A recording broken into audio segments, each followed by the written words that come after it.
Assalamualaikum. Hai, saya Cikgu Wan Maizatul Horiah binti Wan Mohtar, Guru Bimbingan dan Kaunseling Sekolah Kebangsaan Oran Mata Air Perlis. Okey, hari ini saya ingin berkongsikan 7 tip mengawal kemarahan. Apa itu marah? Marah itu adalah emosi semula jadi yang ada dalam diri manusia, dan perasaan marah terjadi disebabkan perasaan tidak selesa dan terasa terganggu dengan situasi tersebut ataupun situasi semasa. Marah yang keterlaluan juga boleh menjejaskan imej diri dan juga hubungan anda dengan rakan-rakan. Yang pertama adalah beri masa pada diri sendiri. Delay atau melambatkan kemarahan dengan mengira bilangan 1 hingga 10. Dan adik-adik juga boleh menganalisis apa yang sebenar terjadi. Kenapa marah? Pada siapa kita mahu marah? Dan yang seterusnya, kita perlu menarik nafas dan jangan cepat membuat tanggapan.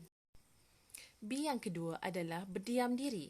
Adik-adik boleh mengambil masa untuk bertenang dan berfikir secara realistik dan secara logik.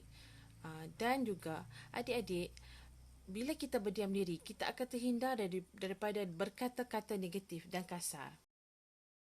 B yang ketiga adalah beriadah.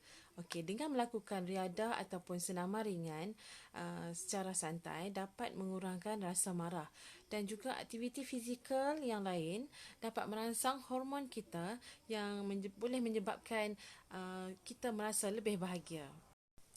B yang keempat pula adalah berfikir sebelum bercakap. Mengelak diri dari bercakap atau mengeluarkan ayat-ayat yang tidak sepatutnya. Dan bercakap ketika marah akan menyebabkan kita kecewa dan kita akan menyesal kemudian hari. Kerana itulah kita perlu berfikir sebelum bercakap. B yang kelima adalah bahasakan diri sendiri dengan perkataan saya. Jangan menggunakan aku ketika bercakap, kerana bila kita membahasakan diri kita dengan perkataan aku, kita akan cenderung untuk bercakap kasar. Dan selain itu, kita perlu akui kesilapan diri kita, dan kadang-kala mengalah tidak bererti kita kalah dan bersalah. B yang keenam pula adalah biarkan. Jangan berdendam. Okey, memaafkan orang lain amat sukar, tapi dapat menenangkan hati kita.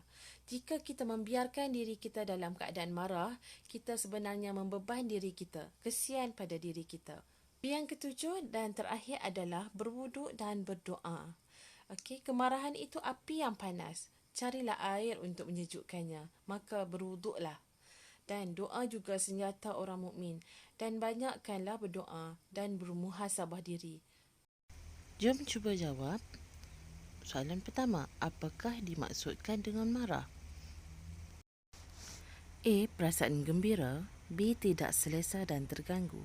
C. Tidak sedih. D. Terlalu bersemangat. Mana satukah jawapannya? Ya, B jawapannya, tidak selesa dan terganggu. Apabila saya marah, apa yang perlu saya lakukan? A. Memaki hamun. B. Menumbuk dinding. C. Membalas dendam. D. Bertenang dan berdiam diri. Ya, jawapannya adalah D. Bertenang dan berdiam diri. Soalan ketiga, apakah akan terjadi jika marah keterlaluan? A. Menjejaskan imej diri. B. Disanjungi rakan. C. Disenangi oleh orang lain. D. Akan mempunyai ramai rakan. Mana satu pilihan jawapan anda?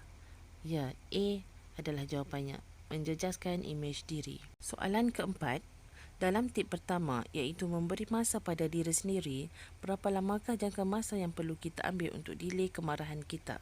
A. 1 jam. B. 1 jam hingga 10 jam. C. Mengira 1 hingga 10. D. Mengira 1 hingga 100. Mana satu pilihan jawapan yang anda pilih? Okey, jawapannya adalah C. Mengira 1 hingga 10. Soalan terakhir, apakah tip yang terakhir perlu kita ikut agar dapat mengawal kemarahan kita? A. Berdiam diri. B. Berfikir sebelum bercakap. C. Beriadah. D. Berwuduk dan berdoa.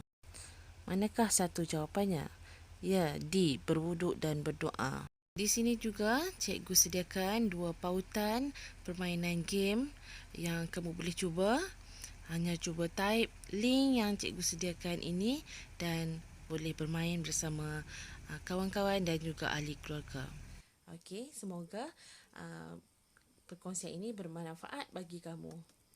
Dan akhir kalam, janganlah biar diri kita berada dalam marah kerana kita akan sentiasa stres dan kecewa. Jadi biarkan dan teruskan hidup anda dengan perkara lain yang membahagiakan anda. Bye, sekian dulu dari Cikgu Wan Maizatul Horia. Berjumpa lagi di lain masa. Assalamualaikum.